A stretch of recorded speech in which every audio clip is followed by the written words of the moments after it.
Friends, आशा करता हूँ आप सब बहुत अच्छे होंगे और अच्छे से पढ़ रहे होंगे। पिछले क्लास में हमने एनएलएम में सूडो फोर्स की बातें ख़त्म की थी और फिर एक क्वेश्चन मैंने सॉल्व किया था और एक क्वेश्चन आपको मैंने घर पे सॉल्व करने को बोला था। तो होपफुली वो क्वेश्चन आपने सॉल्व किया होगा। उस क्वेश्चन का जो आंसर है वो ये आएगा कि जो हमारा बीच वाला बड़ा ब्लॉक था वो मोशन नहीं करेगा, जिस कारण जो क्वेश्चन मैंने सॉल्व किया था उसमें टेंशन ने एक दूसरे को कैंसिल आउट किया था। सिमिलरली उसी तरह से उस जो क्वेश्चन मैंने घर पे दिया था उसमें भी टेंशन एक दूसरे को कैंसिल आउट करेंगे। मैं उसको एक भले एफईडी आपको छोटा सा बना देता हूँ। तो मैं ये जो एफईडी बनाने जा रहा हूँ ये बड़े वाले ब्लॉक का बनाने जा रहा हूँ और मैं सिर्फ इस बात को प्रूफ करने जा रहा हूँ या इस बात को जस्टिफाई करने जा रहा हूँ कि ये ब्लॉक नहीं चलेगा। आपको याद है एक पुली यहाँ हुआ करती थी और आपको याद होना चाहिए एक पुली यहाँ हुआ करती थी। सिमिलरली एक पुली यहाँ हुआ करती थी एंड सिमिलरली एक पुली यहाँ हुआ करती थी। आपको याद है इस ये एक अनदर रस्सी थी, इसमें टेंशन T2 मान लेते हैं। यहाँ पे भी टेंशन T2 हो जाएगा, यहाँ पे भी टेंशन का फोर्स T2 और यहाँ पे भी टेंशन का फोर्स T2। और इधर वाली जो रस्सी थी वो एक अलग रस्सी थी, उसमें टेंशन को हम T1 मान लेते हैं। तो इधर हो गया T1, इधर हो गया T1, इधर हो गया T1 और इधर हो गया T1। तो अब ध्यान से देखिए, ये सॉरी T1, अब आप ध्यान से देखो, ये T1 वाला इस T1 को कैंसिल आउट करेगा और ये T2 वाला इस T2 को कैंसिल आउट करेगा। इसलिए हॉरिजॉन्टल डायरेक्शन में इस ब्लॉक पर कोई भी फोर्स नहीं है। बाकी जो नॉर्मल वगैरह लगेंगे they all are in vertical direction. तो in horizontal direction there is no external force, या फिर ऐसा बोला है there is no net external force, मतलब हॉरिजॉन्टल में कोई भी नेट फोर्स नहीं है, इसलिए ये ब्लॉक हॉरिजॉन्टल में नहीं चलेगा। T1 और T2 कैंसिल आउट। तो फिर क्या होगा, तो जो वो तीन ब्लॉक थे ना, एक यहाँ पे था, एक यहाँ पे था और एक यहाँ पे था, ये तीनों एक ही एक्सेलरेशन से चलेंगे। तीनों का एक्सेलरेशन क्या होगा, इक्वल होगा। ठीक है, तो ये आप लिख लें। अब देखो बच्चों,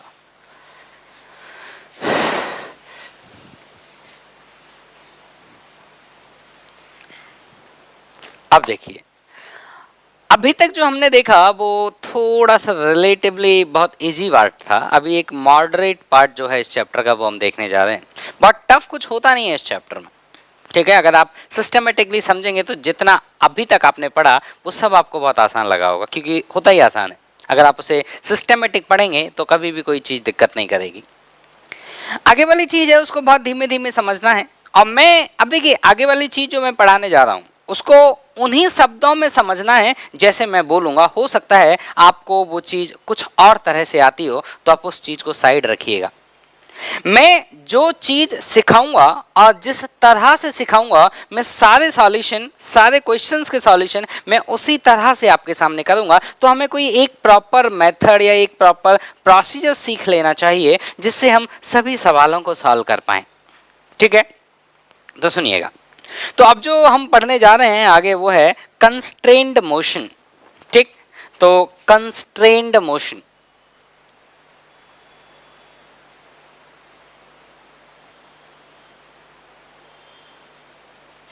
कंस्ट्रेन्ड मोशन। तो बच्चों, कंस्ट्रेन्ड मोशन की अगर हम बात करें तो देखिए, इसको मैं थोड़ा सा समझाता हूं। कंस्ट्रेन्ड मोशन इसका मतलब है कि जैसे कि आपको, जैसे मान लीजिए आप घर पे रहते हैं और आप जब चाहें तब घर से बाहर जाना चाहें तो आप नहीं जा सकते। आप पे ऐसे बोला जाता है कि हमारे ऊपर कंस्ट्रेंट हैं कि मान लो हम नाइट आउट नहीं कर सकते, या फिर नाइट में दोस्तों के साथ घूमने नहीं जा सकते, या फिर कभी भी अपनी मर्जी से कहीं भी मान लो बॉम्बे घूमने जाना नहीं जा सकते। तो ये आपके ऊपर फैमिली के कंस्ट्रेंट हैं जिनके कारण कुछ कुछ काम आप नहीं कर पाते हैं। वो आपकी भलाई के लिए ही होते हैं, लेकिन वो आप पे कंस्ट्रेंट हैं। सिमिलरली जो हमारे पार्टिकल जब मोशन करते हैं तो कई बार उनके मोशन में भी कुछ कंस्ट्रेंट होते हैं। वो कंस्ट्रेंट दो तरह के हम पढ़ते हैं, एक होता है स्ट्रिंग कंस्ट्रेंट और एक होता है वेज कंस्ट्रेंट। तो स्ट्रिंग कंस्ट्रेंट क्या होता है उसके बारे में बात करेंगे। तो देखिए, तो सबसे पहला हम इसमें पढ़ेंगे वो कौन है बेटा, स्ट्रिंग कंस्ट्रेंट। तो सबसे पहले हम स्ट्रिंग वाला पढ़ेंगे और दूसरा पढ़ेंगे वेज वाला। कंस्ट्रेंट मोशन में सबसे पहले स्ट्रिंग। अब जैसे मैं आपको बोलूं कि कंस्ट्रेंट मोशन आपको थोड़ा बहुत तो ऑलरेडी आता है और आपने जो क्वेश्चंस किए हैं उनमें आपने इस चीज का इस्तेमाल भी किया है। हो सकता है ये आपको पता नहीं चला हो कि आप कंस्ट्रेंड मोशन इस्तेमाल कर रहे हैं या कंस्ट्रेंड मोशन के आर्गुमेंट इस्तेमाल कर रहे हैं, ये आपको पता नहीं चला, लेकिन आप इसका यूज कर चुके हैं। तो पहले वो मैं एग्जाम्पल्स बताता हूं जहां आपने इस कंस्ट्रेंड मोशन को यूज किया है और क्यों वो कंस्ट्रेंड मोशन में कह रहा हूं उसको समझाता हूं। तो सुनिएगा, सबसे सबसे सबसे सिंपल एग्जांपल जो है वो है एटवर्ड मशीन। सबसे सिंपल एग्जांपल, जब एटवर्ड मशीन आपने पढ़ा था तो एक ब्लॉक इस साइड में था और दूसरा ब्लॉक इस साइड में था, ठीक। अब मैं ये कह रहा हूं बेटा कि जब हमने एटवर्ड मशीन पढ़ा था तो हमने एक लाइन बोली थी, आप याद करिएगा, हमने एक लाइन बोली थी। हमने ये बोला था कि जितना एक्सेलरेशन इसका नीचे होगा उतना ही एक्सेलरेशन इसका ऊपर होगा, या फिर जितनी वेलोसिटी इस ब्लॉक की नीचे होगी उतनी वेलोसिटी इस ब्लॉक की ऊपर होगी। तो आपने जो ये बोला जितना इसका नीचे उतना इसका ऊपर, ये जो स्टेटमेंट है यही है स्ट्रिंग कंस्ट्रेंट। ऐसा क्यों होगा कि जितना इसका नीचे उतना इसका ऊपर, ऐसा क्यों होगा? उसका कारण है ये रस्सी। मतलब रस्सी ने इनके मोशन में एक रिलेशन स्टैब्लिश किया है। अगर ये रस्सी नहीं होती तो आप ऐसा नहीं कह सकते थे कि जितना इसका होगा उतना इसका होना ही पड़ेगा, ऐसा नहीं कह सकते थे। कब? अगर ये रस्सी नहीं होती। इसका मतलब रस्सी ने इनके मोशन के बीच में एक रिलेशन बनाया है कि आप अपनी मर्जी से कोई भी वेलोसिटीज, कोई भी एक्सेलरेशन नहीं रख सकते हैं। आपकी वेलोसिटीज और आपके एक्सेलरेशन में एक रिलेशन होना ही होगा क्योंकि आप रस्सी से बंधे हुए हैं। तो रस्सी ने इनके मोशन में एक कंस्ट्रेंट पैदा किया, ठीक, एक कंस्ट्रेंट को जन्म दिया। और वो कंस्ट्रेंट क्या होता है कि जितना वेलोसिटी इसका नीचे है v1 उतना ही वेलोसिटी इसका ऊपर है v2। तो v1 बराबर किसके आएगा? v2 के। और इसका कारण क्या है? क्योंकि दोनों रस्सी से बंधे हुए हैं।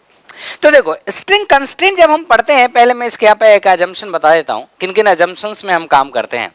पहले हमारी जो स्ट्रिंग होती है ना वो इनएक्सटेंसिबल होती है, मतलब उसका जो लेंथ है ना, लेंथ विल नॉट चेंज। मतलब हमारी रस्सी का जो लेंथ है वो हमेशा क्या रहेगा? कांस्टेंट रहेगा। रस्सी का लेंथ चेंज नहीं हो सकता। मतलब हम रबर बैंड नहीं पढ़ते, रबर बैंड की लेंथ बढ़ जाती है। हम रबर बैंड नहीं पढ़ते, हम क्या पढ़ते हैं? रोप, इनएक्सटेंसिबल रोप, जिसका लेंथ चेंज नहीं होगा, length remains the constant.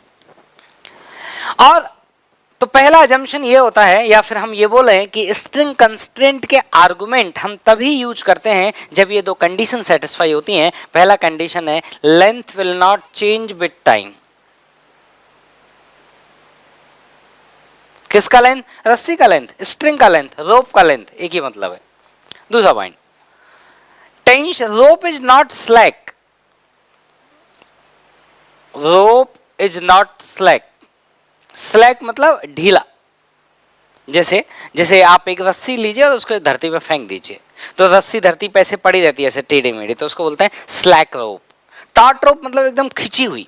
Slack रोप में जो टेंशन होता है वो जीरो होता है और टॉट रोप में जो टेंशन होता है वो नॉन जीरो होता है। तो हमारी रस्सी स्लैक नहीं होनी चाहिए, हमारी रस्सी ऐसे ढीली नहीं होनी चाहिए, रस्सी हमारी टॉट होनी चाहिए, ठीक। ये दो बातें जब एप्लीकेबल होती हैं या ये दो कंडीशन जब फुलफिल हो जाती हैं तो ही हम स्ट्रिंग कंस्ट्रेंट के आर्गुमेंट का इस्तेमाल करते हैं। क्या वो आर्गुमेंट है वो धीमे धीमे मैं आपको समझाऊंगा, पर पहले मैं आपको ये भरोसा दिलाने की कोशिश कर रहा हूं कि जाने अनजाने में आप लोग स्ट्रिंग कंस्ट्रेंट को यूज कर चुके हैं, जाने अनजाने में।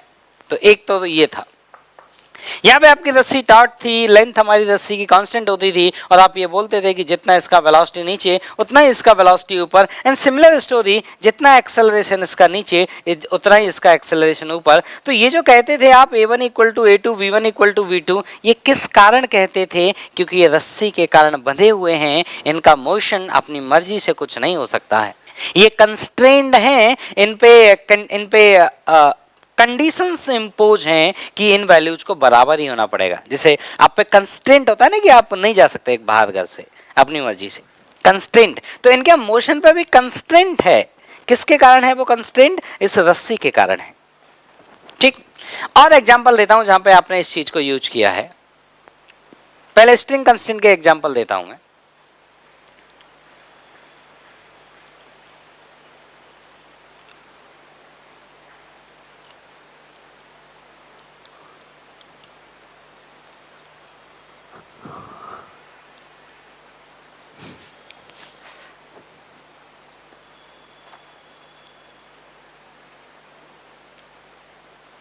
आपको याद है ऐसे जब दो ब्लॉक हुआ करते थे तो आप क्या कहते थे कि जितना एक्सेलरेशन इसका नीचे होगा उतना ही इसका एक्सेलरेशन होगा, ऐसा आप कहते थे। क्यों कहते थे ऐसा आप? ऐसा आप इसीलिए ऐसा कहते थे क्योंकि ये दोनों रस्सी से बंधे हुए हैं और जितना ये नीचे जाएगा, जितना इधर रस्सी का लेंथ बढ़ेगा उतना इधर रस्सी का लेंथ कम होगा, क्योंकि रस्सी की लेंथ चेंज नहीं हो सकती। तो इसलिए इस रस्सी से बंधे होने के कारण इसके मोशन पर एक कंस्ट्रेंट है। इसका मोशन कोई भी वैल्यू नहीं रख सकता, उसमें एक रिलेशन है और वो रिलेशन क्या है? A1 equal to A2। ठीक है, लिख लो इसको। तो मैं वही कहना चाह रहा हूँ कि जो जाने अनजाने में आपने जो कुछ कुछ क्वेश्चंस किए हैं, स्ट्रिंग कंस्ट्रेंट वहां पर भी अप्लाई था लेकिन आपको पता नहीं चला। ठीक है, अब मैं इसको पूरा ब्रॉड वे में एनालाइज करूंगा। तो ये तो कुछ एग्जाम्पल थे और इस बात का सबूत था कि आपको स्ट्रिंग कंस्ट्रेंट थोड़ा थोड़ा आता है। ठीक, अब मैं इसी चीज को पूरा डिटेल में एनालाइज करके बता रहा हूं। ठीक है, तो इसको आप लिख लें और पहले हमारा स्ट्रिंग कंस्ट्रेंट ही चलेगा। हो सकता है एक दो दिन हम स्ट्रिंग कंस्ट्रेंट ही पढ़ें। ठीक है, अब देखिए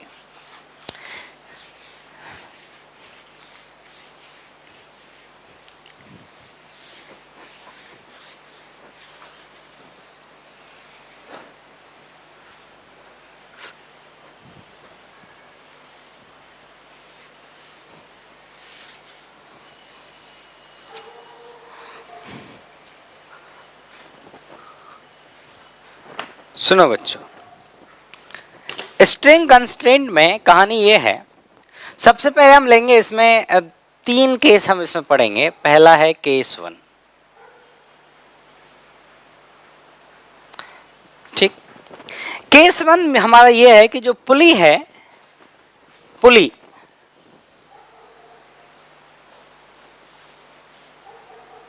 इज स्टेशनरी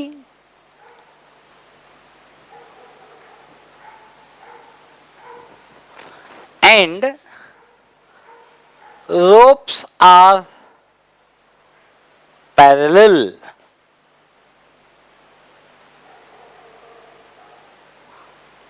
मतलब जो हमारी पुली है वो स्टेशनरी है और जो रोप है वो पैरेलल में है। जैसे मान लो ये हमारी पुली है और ये पुली किस में है? स्टेशनरी, रस्ट है और रस्सी है। मान लीजिए रस्सी इस तरह से है, ऐसे आप मान लीजिए, एंड रोप आर पैरेलल। तो अगर ये वाली रस्सी जो है, ऐसे मान लीजिए कि ये वाला पार्टिकल, ये वाला कोई पॉइंट है, ये रस्सी का पॉइंट अगर इधर v1 वेलोसिटी से जाता है तो ये रस्सी का पॉइंट इधर v2 वेलोसिटी से जाता है। क्योंकि रस्सी इनएक्सटेंसिबल है तो v1 बराबर होना होगा v2।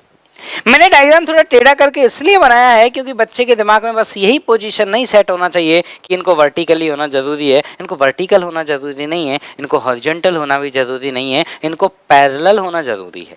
अब चाहे वो पैरेलल ऐसे इंक्लाइन हो, चाहे वो पैरेलल ऐसे वर्टिकल हो और चाहे वो पैरेलल ऐसे हॉरिजॉन्टल हो, दोनों ही बातें, तीनों ही बातें चलेंगी। ठीक है, तो pulley is stationary and ropes are parallel, ये है हमारा केस 1। और केस 1 में क्या होता है कि इस वाले पॉइंट का वेलोसिटी जितना इस डायरेक्शन में है उतना ही इस पॉइंट का वेलोसिटी किधर होता है? अपवर्ड डायरेक्शन, क्योंकि पुली कैसा है? ये स्टेशनरी। ठीक, केस नंबर 1 ये है। इनका जो प्रॉपर डेरिवेशन है वो मैं अभी आपको नहीं कर रहा हूं क्योंकि अभी आपको फिर वो बहुत कॉम्प्लिकेटेड लगने लगेगा। तो पहले मैं आपको कैलकुलेशन वाला पार्ट सिखाऊंगा, फिर मैं उसको बाद में करके ये बताऊंगा कि कैसे मैंने ये लिखा था कि v1 बराबर v2। ये कैसे ये आया कि रस्सी की लेंथ कांस्टेंट है तो v1 v2 को बराबर होना ही पड़ेगा। इसका प्रॉपर मैथमेटिकल आर्गुमेंट है लेकिन उसकी अभी बात नहीं करेंगे क्योंकि पहले कुछ सीख लें। जैसे कि डिफरेंशिएशन मैंने सिखाया था, अगर आप सोचो डिफरेंशिएशन में मैं स्टार्टिंग में ही आपको रेट ऑफ चेंज बोलने लग जाता तो आप कैलकुलेशन वाला पार्ट नहीं सीख पाते। ठीक है, तो उसी तरह से यहाँ पे भी मैं आपको पहले कैलकुलेशन वाला पार्ट सिखाऊंगा, फिर इसका पूरा कहाँ से ये आया, पूरे कुल मिला के देखिए पूरा फिजिक्स और पूरा chemistry is all about only differential equation, मतलब जो ये डिफरेंशिएशन है ना, यही मेन कोर है। डिफरेंशिएशन इंटीग्रेशन यही मेन कोर है हर चीज के। ये धीमे धीमे आप वक्त के साथ समझेंगे। तो केस नंबर 1 ये हो गया। अब लेते हैं केस नंबर 2। तो केस नंबर 2 है हमारा, केस 2 की हम बात करें तो pulley is moving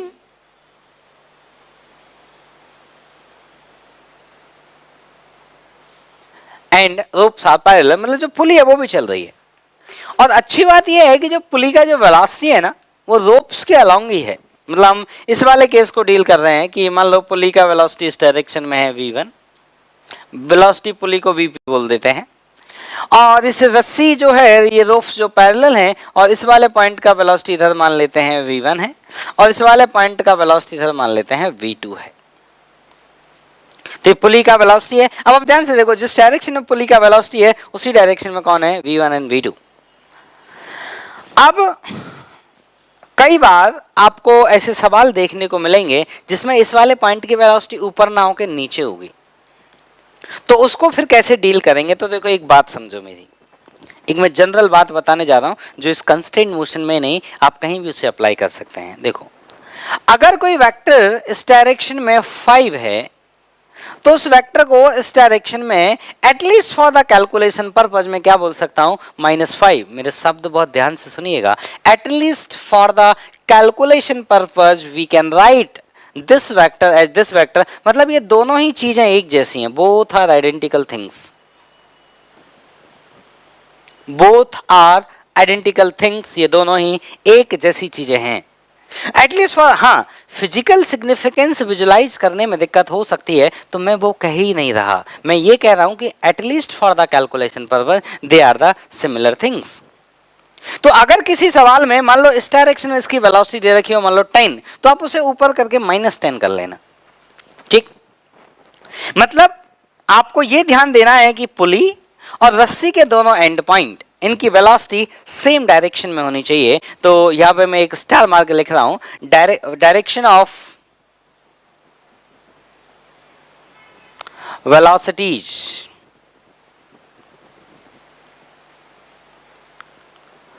of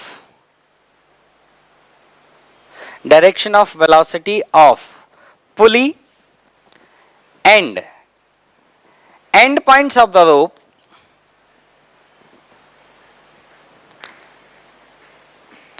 must be in the same direction।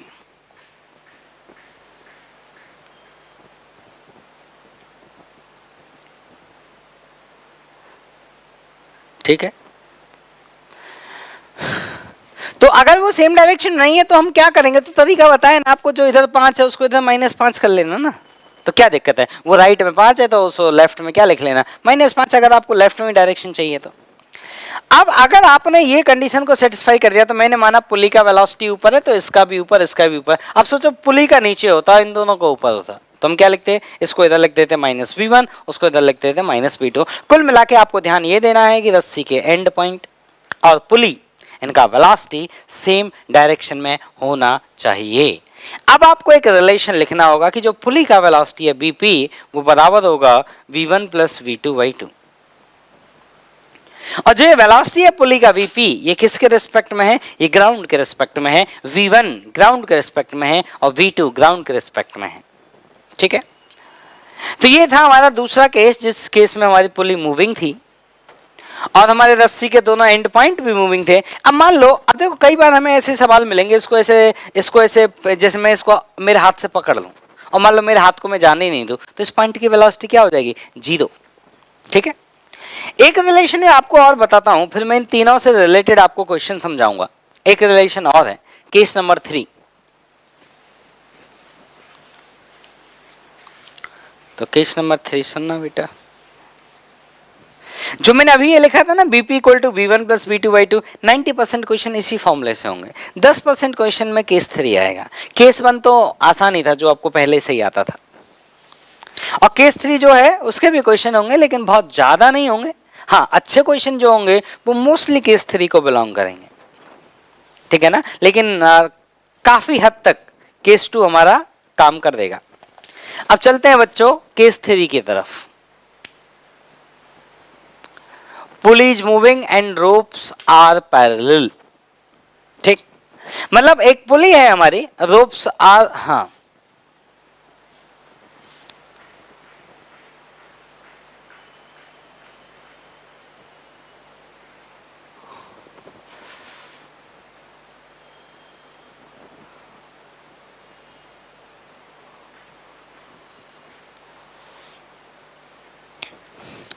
Ropes are not parallel.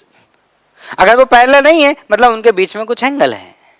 And rope are not parallel, और ब्रैकेट में लिख लें एंगल इज चेंजिंग, ये भी होगा एंगल इज चेंजिंग। किसके बीच का एंगल? रोप्स के बीच का एंगल। इन सभी केसेस में हम इस केस 3, मतलब इन सभी सिचुएशन में हम इस केस 3 की बात करते हैं।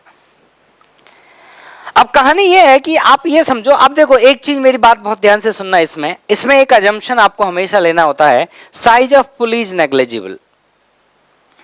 Size of pulley,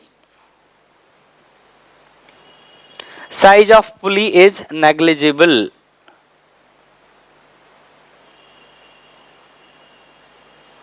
size of pulley आपको क्या मानना है? नेग्लिजिबल, मतलब पुली का रेडियस आपको 0 मान के चलना है। वो कभी आपको सवाल में लिखेगा नहीं, पर मैंने पहले ही बोल दिया, जब तक वो सवाल में कुछ नहीं बोलता है तब तक आपको पुली का साइज क्या मान के चलना है? 0। कौन से वाले केसेस में? जब रोप्स पैरेलल नहीं होंगी, उनके बीच के एंगल बदल रहे होंगे, उन सभी केसेस में पुली का साइज आपको क्या मानना है? 0। ये पहले से ही अज्यूम्ड है कि आप उसे 0 मान के चलेंगे।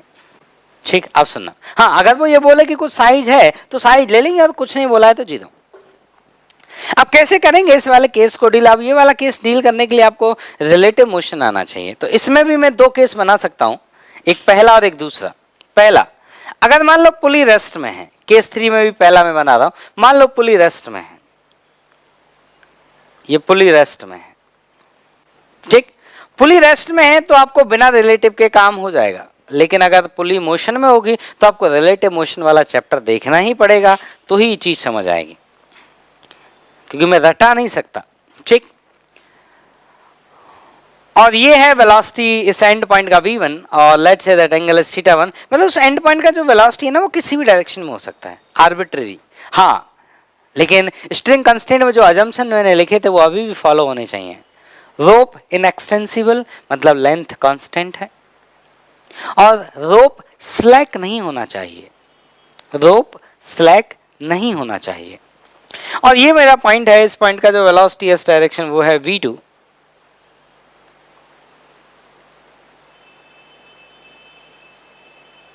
ये है θ2 और ये है θ1।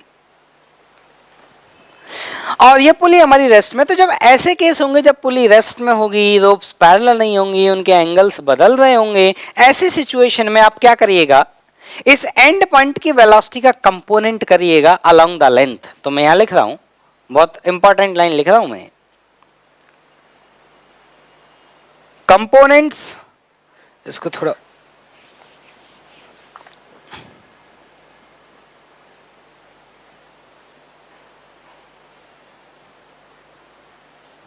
ये कुछ एंगल होंगे, और ये जरूरी नहीं है कि एंगल समय के साथ कांस्टेंट रहे, ये वेलोसिटी समय के साथ कांस्टेंट रहे, ऐसा जरूरी नहीं है।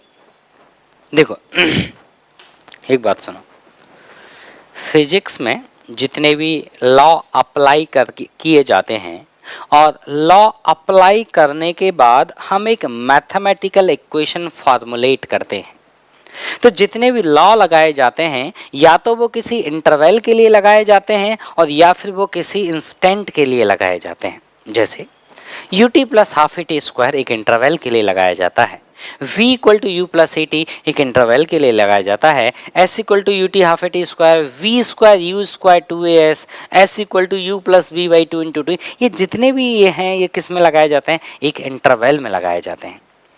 कुछ इक्वेशन किसी इंस्टेंट पर लिखी जाती हैं, जैसे velocity vector is the dx upon dt, dr vector upon dt is the velocity vector, acceleration vector dv upon dt, dv vector upon dt this is the acceleration vector. तो ये जो equations हैं ये किसी इंस्टेंट पर लिखी जाती हैं। न्यूटन सेकंड लॉ किसी इंस्टेंट पर लगाया जाता है, न्यूटन थर्ड लॉ किसी इंस्टेंट पर लगाया जाता है। ठीक, तो ये जो कंस्टेंट रिलेशन वाले आर्गुमेंट हैं ये भी किसी इंस्टेंट पर लगाए जाते हैं कि उस इंस्टेंट का वेलोसिटीज उनमें रिलेशन ये होगा, उस इंस्टेंट के एक्सेलरेशंस उनमें रिलेशन ये होगा।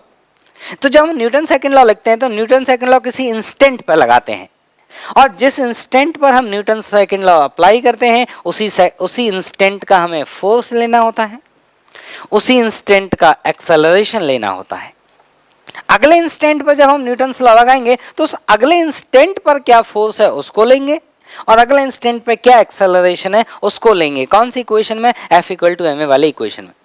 तो ये याद रखिएगा कि फिजिक्स में जितनी भी इक्वेशन लगाई जाती हैं या तो वो इंस्टेंट के लिए लगती है या फिर वो इंटरवल के लिए लगती है। तो यहाँ पे जो ये स्टेटमेंट मैं लिख रहा हूँ ये किसी इंस्टेंट के लिए लिख रहा हूँ। तो किसी इंस्टेंट पर एंगल θ1 v1 θ2 v2 और इस इंस्टेंट पर इन वेलोसिटीज में इन एंगल्स में क्या रिलेशन होगा वो रिलेशन मैं यहाँ लिखने जा रहा हूँ, देखिएगा ध्यान से।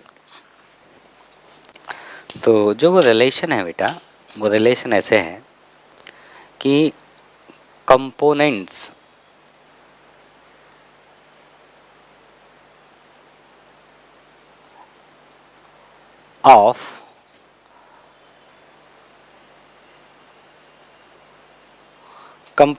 of velocities of endpoints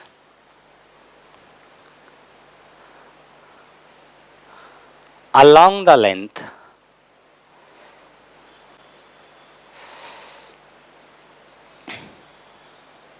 are equal। मतलब जो वेलोसिटी के एंड पॉइंट्स हैं अगर उनके हम कंपोनेंट करें अलोंग द लेंथ तो वो कंपोनेंट क्या होंगे बच्चों? बराबर होंगे। This is my constant relation. अब कंपोनेंट करना आपने वेक्टर में सीखा था। जैसे इस v1 का जो कंपोनेंट आएगा कौन सी डायरेक्शन में? अलोंग द लेंथ वाली डायरेक्शन में। कितना आएगा बच्चों? v1 cos theta. और इधर जो कंपोनेंट आएगा वो क्या आएगा बच्चों? वो आएगा v1 sin थीटा। और अगर इस v2 का कंपोनेंट करें तो इस डायरेक्शन में इस v2 का कंपोनेंट क्या आएगा बच्चों? v2 cos theta. और इस डायरेक्शन में इस v2 का कंपोनेंट क्या आएगा बच्चों? v2 sin theta. और कंस्टेंट रिलेशन ये कहता है कि अलोंग द लेंथ वाले कंपोनेंट बराबर होंगे। इसका मतलब हुआ कि v1 cos θ1 बराबर हो जाएगा v2 cos θ2 के। ये θ1 θ2 है, ये θ1 θ2 लिखना छूट गया मेरे से। This angle is θ1, this angle is θ1, this is θ2 and this is θ2। This is the constant relation. ठीक, तो काफी लगभग 30-40% क्वेश्चन जो होंगे वो आपको ऐसे मिलेंगे, लेकिन कुछ क्वेश्चन जो होंगे वो जो इसका सेकंड वाला पार्ट है उसके भी आपको मिलेंगे। तो सेकंड वाला पार्ट क्या है वो सुन लें ध्यान से। सेकंड वाले पार्ट में क्या है? पुली भी मूविंग है, पुली इज मूविंग। उसमें पुली रेस्ट में थी, इसमें क्या है बच्चों? पुली इज मूविंग। तो जब पुली मूविंग है, ये v2 cos θ2 है, इसको थोड़ा ऊपर में लिख देता हूं। ये v2 का कंपोनेंट है। ये क्या है? ये क्या है? ये रेड वाला जो मैंने इधर ड्रॉ किया है क्या है? ये v2 का कंपोनेंट है। क्या कंपोनेंट है? v2 cos θ2। ठीक है, ओके। अब मैं ये कह रहा हूं कि जो मेरा सेकंड वाला ऑफ जो इसका सिचुएशन है जिसमें पुली भी मूविंग है, उसमें हमें क्या करना होता है? हमें इसमें क्या लिखना होता है? First we have to calculate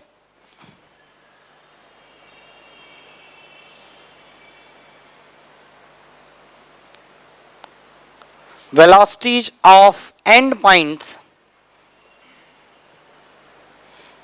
with respect to pulley. अब ये वाली चीज आपको बिना रिलेटिव के नहीं आ सकती, इसके लिए रिलेटिव मोशन वाला चैप्टर देखा हुआ होना ही चाहिए। तो सबसे पहले आपको एंड पॉइंट की वेलोसिटीज लिखनी है, किसके रिस्पेक्ट में? पुली के रिस्पेक्ट में। और जब आप पुली के रिस्पेक्ट में एंड पॉइंट की वेलोसिटीज लिख लेंगे उसके बाद आपको ये रिलेशन अप्लाई करना है कि कंपोनेंट ऑफ द वेलोसिटीज, पहला ये काम ये करना है। उसके बाद अब आपको क्या करना है कि component of velocities of end point with respect to pulley, मतलब जो वेलोसिटीज लेनी है आपको एंड पॉइंट की वो किसके रिस्पेक्ट में लेनी है? पुली के रिस्पेक्ट में, ग्राउंड के रिस्पेक्ट में नहीं। And along the length are equal. मतलब आप इसी चीज को यहां पे कॉपी पेस्ट कर दें। तो ये आपके सेकंड सिचुएशन के लिए हो गया। ठीक है, अब मैं आपको कुछ क्वेश्चन सॉल्व करके दिखाता हूं, देखिएगा। हाँ तो देखो बेटा, अब क्या करते हैं, कुछ क्वेश्चंस देखते हैं हम लोग कि किस तरह से हम लोग क्वेश्चन सॉल्व करेंगे। तो मैं आपको इस वाले सेक्शन के और इससे पहले वाले सेक्शन क्वेश्चन दिखाऊंगा। इस वाले सेक्शन क्वेश्चन हम सबसे लास्ट में लेंगे, पहले इतने वाले पार्ट को डील कर लेते हैं। ठीक, तो देखिए, चलिए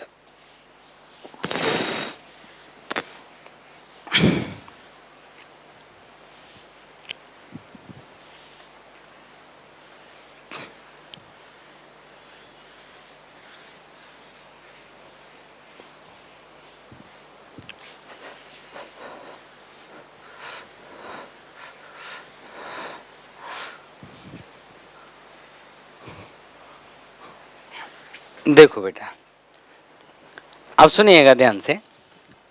तो सबसे पहले सबसे आसान एक क्वेश्चन लेते हैं। सबसे आसान क्वेश्चन ये है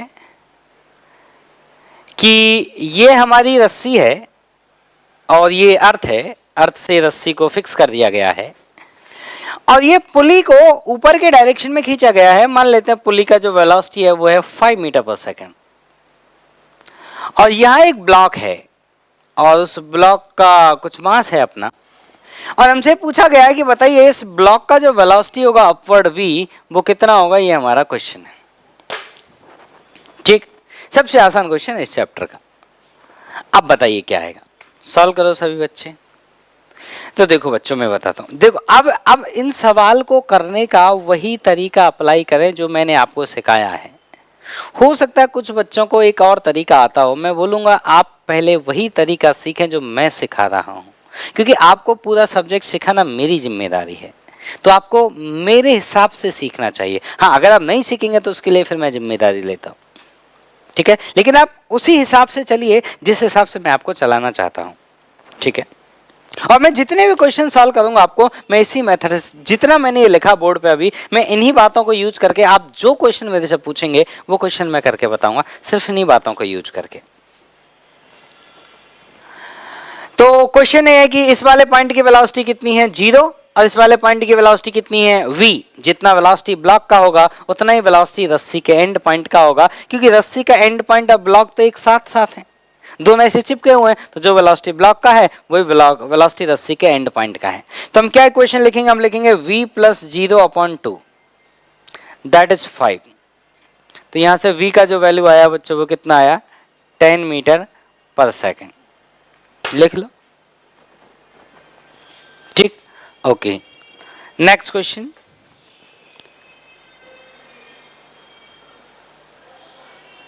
पुली ऊपर की तरफ जा रही है 5 मीटर पर सेकेंड से, और ये वाला जो ब्लॉक है ये नीचे चल के जा रहा है 2 मीटर पर सेकेंड से, और यहां पे एक ब्लॉक है, ये ब्लॉक चल के जा रहा होगा, किसी तो डायरेक्शन में चल के जा रहा होगा। तो हमसे पूछा गया है कि बताइए इस ब्लॉक का वेलोसिटी क्या होगा। हाँ, इस वाली सिचुएशन में क्या हो रहा होगा, ये पुली और रस्सी में ऐसे फिसलन हो रही होगी, रस्सी फिसल रही होगी पुली के ऊपर, ऐसे रस्सी फिसल रही होगी पुली के ऊपर, ठीक है ना। इस वाले केस में भी रस्सी फिसल रही होगी पुली के ऊपर, स्लिपिंग हो रहा है रस्सी और पुली के बीच में। इस वाले केस में वेलोसिटी लिखना है, क्या वेलोसिटी आएगा, तो देखिए लिखने का तरीका बताता हूं। आप इसका वेलोसिटी ऊपर v मान लीजिए। कोई बच्चा बोला ऐसा मैं नीचे नहीं मान सकता था क्या, बिल्कुल मान सकते हो आप। वेलोसिटी अपवर्ड या डाउनवर्ड दो ही संभावनाएं हैं, उनमें से किसी भी एक डायरेक्शन में मान सकते हो। फिर आप क्या करेंगे, आप हमारा वही रिलेशन लिखेंगे कि v1 plus b2/2 equal to पुली का वेलोसिटी, और सॉल्व करने के बाद अगर वो चीज नेगेटिव आ गई इसका मतलब है आपने डायरेक्शन अपोजिट मान लिया था। ठीक है, तो सॉल्व करते हैं। अब बोलेंगे सर आपने बोला था सभी वेलोसिटीज एक ही डायरेक्शन में होनी चाहिए, पर ये तो उल्टा है, ये दोनों ऊपर है और ये नीचे है। तो मैंने आपको ये भी बोला था कि जब भी कभी ऐसा हो इस वेलोसिटी को ऊपर आप क्या बोल सकते हैं, -2, at least for the calculation purpose. तो v प्लस -2/2 कितना आया बच्चों, 5। तो v का वैल्यू कितना है बच्चों, 12 मीटर पर सेकेंड। लिख लो,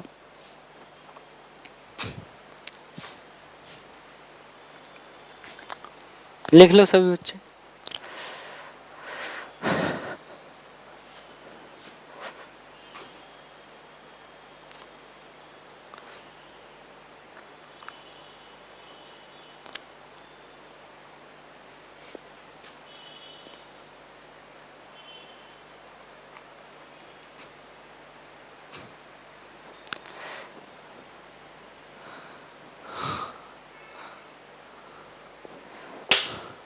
मान लीजिए इसका जो वेलोसिटी है डाउनवर्ड डायरेक्शन वो है 8 मीटर पर सेकेंड और इसका वेलोसिटी डाउनवर्ड वो है 12 मीटर पर सेकेंड। तो आपको बताना है इस ब्लॉक का जो वेलोसिटी होगा आगे की डायरेक्शन वो कितना होगा। सभी बच्चे सॉल्व करो। तो अब ध्यान से देखेंगे कि देखो मैं समझाता हूं, आप देखेंगे कि इसका वेलोसिटी डाउनवर्ड है, इसका वेलोसिटी भी डाउनवर्ड है, तो इस पुली का वेलोसिटी भी डाउनवर्ड आएगा। आप इस पुली का वेलोसिटी डाउनवर्ड मान लीजिए, लेट्स से वीपी। आप इस पुली का वेलोसिटी डाउनवर्ड क्या मान लो बच्चों, वीपी। तो इस वीपी का वैल्यू किसके बराबर आएगा बच्चों, ये आएगा 8 + 12/2 और ये आ गया आपका 10 मीटर पर सेकेंड। तो अगर इस पुली का वेलोसिटी डाउनवर्ड 10 मीटर पर सेकेंड है और जो ये रस्सी का लेंथ है, जो ये रस्सी का लेंथ है, ये लेंथ कांस्टेंट है, ठीक। तो ये वाला पॉइंट जितनी वेलोसिटी से नीचे जाएगा ये वाला पॉइंट भी उतनी वेलोसिटी से आगे जाएगा, क्योंकि इस रस्सी का लेंथ क्या है बच्चों, कांस्टेंट। हमने लिखा था ना एंड पॉइंट की velocity come point along the length बराबर। तो मैं ये कह रहा हूं कि जितनी वेलोसिटी से पॉइंट नीचे जाएगा उतनी वेलोसिटी से वो पॉइंट आगे बढ़ेगा, क्योंकि दोनों जो रस्सी का लेंथ है वो कैसा है, कांस्टेंट। तो अगर इस पुली का वेलोसिटी नीचे 10 है तो इस पुली का वेलोसिटी आगे भी कितना आएगा, 10। तो इसका आंसर आया 10 मीटर पर सेकेंड, ठीक है। हाँ तो देखो बच्चों, अब देखिए एक दो क्वेश्चन आपको मैं और देखता हूं। अब देखिए एक दो क्वेश्चन आपको और बताता हूं। तो एक बात आप समझिए, जो रिलेशन, अब देखिए ये वाले जो केस होते हैं ना, आपको 90% क्वेश्चन इसी दुनिया के मिलेंगे जिसमें रोप्स आपस में पैरेलल होंगी और पुली चल रही है, ब्लॉक्स चल रहे हैं। इन वाले केसेस में ओनली इन दिस केसेस जिसमें रोप्स पैरेलल हैं, इनमें जो रिलेशन मैंने वेलोसिटी के लिए लिखा था, क्या लिखा था बच्चों, bp = v1 + v2/2। Same relation acceleration के लिए भी फॉलो होता है, ap = a1 + a2/2। तो जो रिलेशन वेलोसिटी के लिए फॉलो होता है वही रिलेशन एक्सेलरेशन के लिए भी फॉलो होता है, ठीक है। अब देखिए आगे चलते हैं।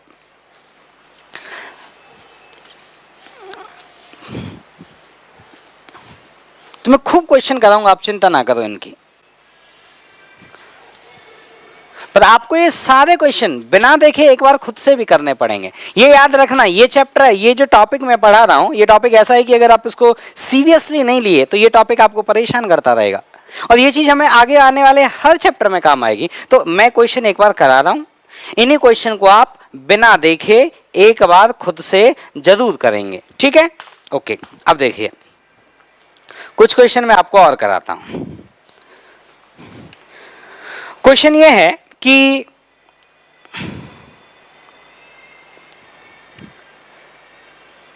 ये रस्सी है, ये पुली है, ये रस्सी है, ये पुली है,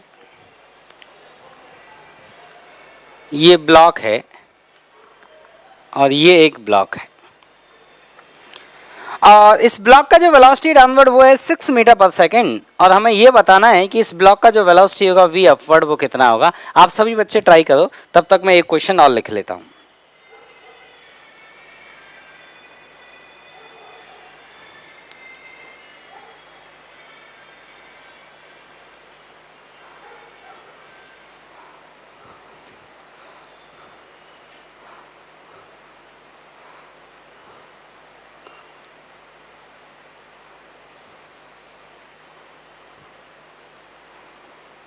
और इस वाले ब्लॉक का वेलोसिटी डाउनवर्ड 6 मीटर पर सेकंड। क्वेश्चन देख लें, इसका वेलोसिटी डाउनवर्ड है 6 मीटर पर सेकंड, तो इसका वेलोसिटी v जो अपवर्ड है वो कितना होगा ये हमको बताना है, ठीक। अब ये दोनों क्वेश्चन मैं आपको सॉल्व करके दिखाता हूं, देखिएगा बच्चों, ठीक।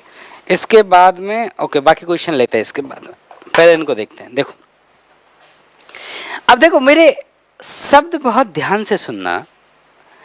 ये वाला जो पॉइंट है, रस्सी का जो ये वाला पॉइंट है, ये v वेलोसिटी से ऊपर जा रहा है क्योंकि ये ब्लॉक v वेलोसिटी से ऊपर जा रहा है और ये हमारा पुली स्टेशनरी है। तो मैं अगर आपसे इस पॉइंट की बात करूं तो आप बोलेंगे सर देखो अगर ये ऊपर जा रहा है और ये पुली अगर रुकी हुई है तो सर ये नीचे आएगा और ये उसी वेलोसिटी v से नीचे आएगा। Very good, correct. मैं आपसे बोलूं बच्चों ये कितनी वेलोसिटी से जा रहा है, तो आप बोलेंगे सर वो तो दीवार से चिपका हुआ है, वो तो सीलिंग से फिक्स है, वो तो चल ही नहीं रहा।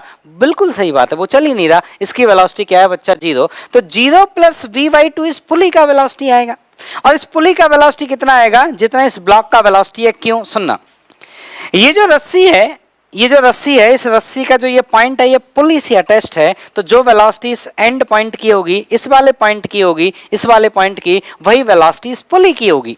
और इस वाले एंड पॉइंट की वेलोसिटी कितनी होगी? जितनी इस ब्लॉक की वेलोसिटी होगी। इस ब्लॉक की वेलोसिटी डाउनवर्ड कितना है? 6। तो इस एंड पॉइंट का वेलोसिटी डाउनवर्ड कितना होगा? 6। और पुली का वेलोसिटी कितना हो जाएगा? 6। तो हम क्या लिखेंगे? 0 + v/2 = 6। तो v का वैल्यू कितना है बच्चों? 12 मीटर पर सेकेंड। नेक्स्ट क्वेश्चन ये वाला सुनिए। अगर हम इस क्वेश्चन की बात करें तो इस क्वेश्चन देखो, इसकी वेलोसिटी कितनी है? 6 और इस पॉइंट की वेलोसिटी कितनी है? 0। तो इस वाले एंड पॉइंट की वेलोसिटी मुझे मालूम है 6, इस वाले एंड पॉइंट की वेलोसिटी 0 है। दिस प्लस दिस बाई 2 करेंगे तो इस पुली का वेलोसिटी डाउनवर्ड आ जाएगा 3 मीटर पर सेकेंड। इस पुली का वेलोसिटी डाउनवर्ड कितना आएगा? 3 मीटर पर सेकेंड। और जो वेलोसिटी इस पुली का होगा वही रस्सी के इस एंड पॉइंट का होगा, क्योंकि रस्सी का ये एंड पॉइंट और ये पुली, इस वाली रस्सी का ये एंड पॉइंट और ये पुली एक साथ अटैच्ड हैं। तो इस एंड पॉइंट की वेलोसिटी कितना है? 3। तो इसका भी ऊपर वेलोसिटी कितना होगा? 3। तो v का वैल्यू कितना आया? 3 मीटर पर सेकेंड। ठीक है, ठीक है बच्चों, तो इनको लिखो। और देखिए, आपको एक दो क्वेश्चन आपको और कराते हैं।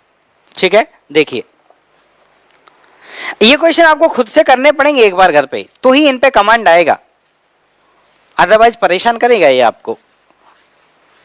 तो आप ट्राई करें।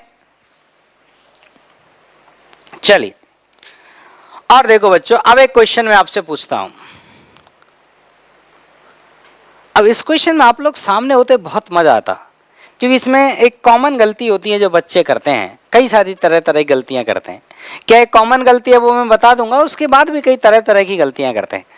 तो जब वो एक सामने डिस्कस हो जाती हैं तो एक जने की गलती से सबको फायदा हो जाता है। अब चलिए, पर ठीक है, कोरोना काल है। तो ये है रस्सी और ये एंड पॉइंट है, इसका वेलोसिटी इस डायरेक्शन में, और इस पॉइंट का जो, इस रस्सी के इस एंड पॉइंट का जो वेलोसिटी इस डायरेक्शन में वो है कितना? 10 मीटर पर सेकेंड। और यहां पे जो ये रस्सी है, इस रस्सी का जो एंगल है theta, that theta is continuously changing. जैसे जैसे आप इस ब्लॉक को खींचोगे, ये एक फिक्स पोल है, फिक्स पोल। तो हमारा जो ये एम मास का ब्लॉक है, ये आगे फिसलेगा धरती पे, तो मुझे बताइए थीटा क्या होगा? लगातार बढ़ता जाएगा। तो जब ये थीटा लगातार बढ़ता जाएगा तो इस ब्लॉक की वेलोसिटी भी लगातार बदलती जाएगी। आपसे पूछा है find speed of block, find speed of block when theta is 37 degree. कैसे सॉल्व करेंगे? सॉल्यूशन सुने, एक बार ट्राई करें आप सब लोग। इसमें देखिए, जो आपकी रोप है, ये इधर जो रोप है, इधर जो रोप है, इस पुली के लेफ्ट और राइट में जो रोप है, ये दोनों पैरेलल नहीं है और उनके बीच का एंगल बदल रहा है, मतलब ये वो केस थर्ड हो गया। लेकिन इसमें पुली स्टेशनरी, ये खुशी की बात है। तो जब पुली स्टेशनरी होती है तो मैंने क्या बोला था? एंड पॉइंट की वेलोसिटी का कंपोनेंट अलोंग द लेंथ बराबर होता है। बच्चों, ये वाला जो पॉइंट है, इस वाले पॉइंट की अगर मैं वेलोसिटी पता करूं तो इस पॉइंट की वेलोसिटी क्या होगी? तो आप मुझे ये बताओ, अभी ये ब्लॉक यहां है, थोड़ी देर बाद ये ब्लॉक ऐसे हो जाएगा। कैसे? मैं ड्राइंग करके दिखाता हूं। और थोड़ी देर बाद ये ब्लॉक ऐसे हो जाएगा, और थोड़ी देर बाद ये ब्लॉक ऐसे हो जाएगा। मुझे बताओ, ये रस्सी का ये वाला पॉइंट पहले यहां था, फिर यहां होगा, फिर यहां होगा, फिर यहां होगा, मतलब रस्सी का एंड पॉइंट कौन सी डायरेक्शन में चल के जा रहा है? हॉरिजॉन्टल डायरेक्शन में। कई बार बच्चा यही गलती कर बैठता है, वो इस एंड पॉइंट की वेलोसिटी इस डायरेक्शन में बोल देता है, जबकि मैंने आपको डायग्राम बना के दिखाया है। मैंने बोला है इस एंड पॉइंट का वेलोसिटी देखो, आप खुद विजुलाइज करो ना, किधर वो चल के जा रहा है? वो आगे चल के जा रहा है, मतलब उसकी वेलोसिटी कौन से डायरेक्शन में? इस आगे की डायरेक्शन में, फॉरवर्ड डायरेक्शन में। इस वेलोसिटी को आप मान लीजिए v1। अब आप रिलेशन लिखिए, और इस ये वाला जो एंड पॉइंट का वेलोसिटी है 10 मीटर पर सेकंड, वो तो पूरा का पूरा ही लेंथ के अलोंग है। तो आप क्या लिखोगे बच्चों? आप लिखोगे v1 cos थीटा बराबर होना चाहिए किसके? 10 के। थीटा का वैल्यू 37 पुट करिए, cos 37 होता है आपका 4/5, दैट इक्वल टू 10। तो v1 का जो वैल्यू आया वो आया 50/4, 25/2 मीटर पर सेकेंड। लिख लो इसको।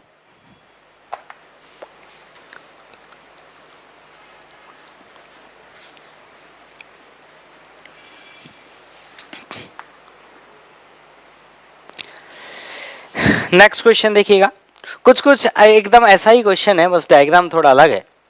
कि ये एक पोल है और ये पोल फिक्स है, और इस पोल पर एक रिंग है ये, और ये रस्सी है और ये पुली है, और इधर ऐसे ये ब्लॉक है, और ब्लॉक मान लीजिए डाउनवर्ड चल के जा रहा है। तो जब ये ब्लॉक डाउनवर्ड चल के जाएगा तो आपकी रिंग है, ये रिंग ऊपर जाएगी और ये थीटा कंटिन्यूअसली चेंज होगा, थीटा इंक्रीज करेगा। मैं आपसे बोल रहा हूं इस रिंग का वेलोसिटी बताइएगा, मैं आपसे कह रहा हूं इस रिंग का वेलोसिटी बताइएगा। कब? इस रिंग का वेलोसिटी तब बताइएगा जब थीटा की वैल्यू 53 डिग्री है। और ये वेलोसिटी कितना है? ये वेलोसिटी है 25 मीटर पर सेकेंड। तो देखो ये वही केस नंबर 3 हो गया, लेकिन इसमें पुली स्टेशनरी है, ये अच्छी बात है। Velocity and point along the length components equal. तो ये वाला जो इसका एंड पॉइंट है, इसकी वेलोसिटी किधर होगी? अपवर्ड, क्योंकि रिंग किधर चल के जाएगी? अपवर्ड। तो इस एंड पॉइंट की वेलोसिटी किधर है? अपवर्ड। तो इस रिंग का वेलोसिटी हम मान लेते हैं v1। तो अब क्या लिखेंगे बच्चों? आप लिखेंगे v1 cos थीटा बराबर हो जाएगा किसके? 25 के। और यहाँ पे थीटा का वैल्यू कितना दिया गया था? 53 डिग्री। थीटा 53 पुट करेंगे तो v1 into 3/5 that equal to 25। तो v1 कितना आया? 125/3 मीटर पर सेकेंड। ठीक है, तो इसको लिख लो। तो ठीक है बेटा, क्वेश्चन सॉल्व करो, और देखिए एक्सरसाइज से भी क्वेश्चन सॉल्व करो। ठीक है, तो फिर मिलते हैं बेटा आपसे नेक्स्ट क्लास में।